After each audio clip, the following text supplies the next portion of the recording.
Hi everyone, welcome back to another episode of Friday First Cut series. I am Nidhi Manchanda, a certified financial planner and head of training and development in Financial Hospital. We have completed 10 episodes and I would like to thank you all for all the lovely feedback and support. We have received few questions from the last few videos, and so before I start with today's topic, I would like to take up these questions first and answer them. Let's take up the first question. So this question is from Mumbai, and Mr. Vishal Jain is asking that at what age one should create a will? Well, if you are 18 years of age and above, you can create a will. So that is only the eligibility criteria. So anyone who is above 18 years of age can create a will. Now to answer your question precisely, that you are asking when should one create a will, I would say the moment you have created some assets, you have wealth, no matter the amount, whether it's a small amount or a big amount, you should create a will. So you should not wait and see that yes, once I create so and so amount of wealth, then only will is required. So that is not the case. It just depends. If you have some bank accounts, you have some fixed deposit, you should definitely create a will. Let's take one more question. So here, this next question is from New Delhi, and Mr. Aditya Thakur is asking, can we create a handwritten will instead of a typed one, and will it be legal to create one? So well, I think you're talking about holograph wills. So handwritten wills are basically called as holograph will. It is definitely a legal way of creating a will. Only thing is that you also consider having two witnesses in the will. And I can see the major advantage of having a handwritten will is that it proves the genuineness of the will. That your will is very much genuine because it is handwritten. The downside is that in case your handwriting is not very clear, it can create some confusions later on, as you know what is exactly written. It is not clear. So if your handwriting is good, you can go ahead in creating a holograph will that is handwritten. Otherwise, I would suggest that go for a typed one. Let me take one last question. And this question is from Shweta Goyal. She's from Mumbai, and she's asking, what if executor also dies with the testator? Who will then execute the will? So a very good question this is. So for the benefit of everyone who is watching this video, I would like to explain this with an example that what is she exactly asking. Let's say the testator, the person who has created a will, he has appointed his wife as an executor. Now let's say both of them are going somewhere by car, they met with an accident and both of them died.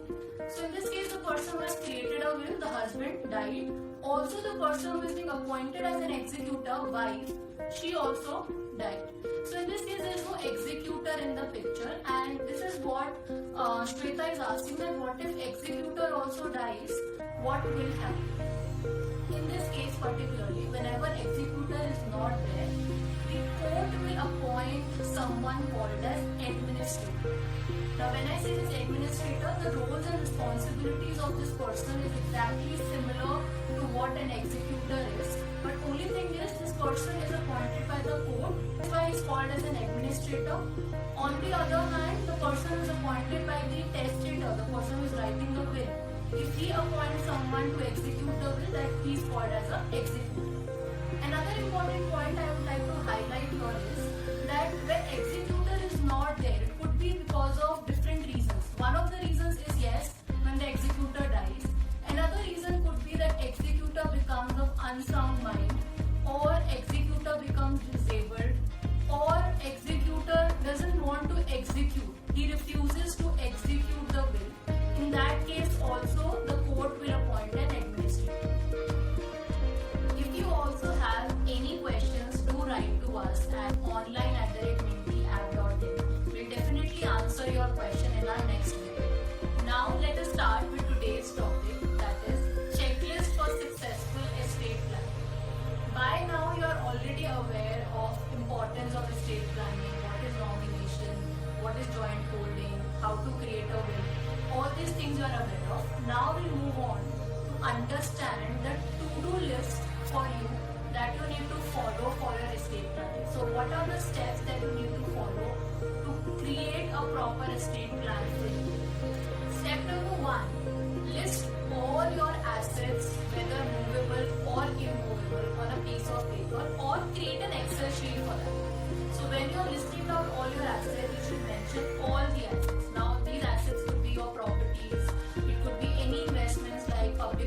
private fund, mutual funds, shares, any other investments, your bank accounts, your fixed deposits. So basically list down all your assets in an Excel sheet and mention all the details about each asset separately. Once you make a complete list of all your assets, step number 2 is to appoint nominees everywhere. So just check all your assets. Wherever you have not appointed a nominee, make sure you appoint one. Also, you can check the assets where you have already appointed nominees and whether you need to change it or not. So make sure that you review your existing nominees as well, and wherever change is required, you can just make that. Step number 3 is deciding who will be your beneficiaries. Now this is something which only you have to do it. No legal expert can do it on your behalf. It is your estate and you will only have to decide that which asset should go to whom and in what proportions. So make sure in your Excel sheet, next to each asset, you write the name of the beneficiary. This entire process will require a lot of your time and deep thought. Step number 4 is creating a will. Now that you are aware that which asset should go to whom, it's time to create a will. You can create a will yourself, you can write it yourself, or you get it written by a legal expert. Just keep in mind all the points that we have discussed in our earlier video, and if you have not checked out that video on will creation, the link will be in the description. Step number 5, the last and the most important step,